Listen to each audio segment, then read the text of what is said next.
આ બંને માસૂમ ભૂલકાઓના વીર પિતાએ દેશની રક્ષા કરતા કરતા શહાદત વહોરી.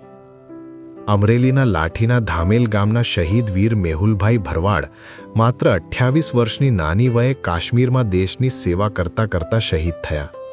તેમના પાર્થિવ દેહને આજે વતન ધામેલ લાવવામાં આવતા આખો પંથક હિબકે ચડ્યો. મોટી સંખ્યામાં લોકોના ટોળા મેહુલભાઈને શ્રદ્ધાસુમન અર્પણ કરવા ઉમટી પડ્યા. શહીદ વીરના પાર્થિવ દેહને પ્રથમ દામનગરની MC મહેતા હાઈસ્કૂલમાં શ્રદ્ધાંજલિ અર્પણ કરવા રખાયો હતો, જેના બાદ દામનગરથી ધામેલ સુધી શહીદની અંતિમ યાત્રામાં હજારો લોકો જોડાયા હતા. શહીદ મેહુલભાઈના પરિવારજનો અને ગ્રામજનોએ ભારે હૈયે તેમના અંતિમ દર્શન કર્યા. શહીદ વીર મેહુલભાઈને ગાર્ડ ઓફ ઓનર આપીને પૂર્ણ સન્માન સાથે તેમની અંતિમ વિધિ કરવામાં આવી.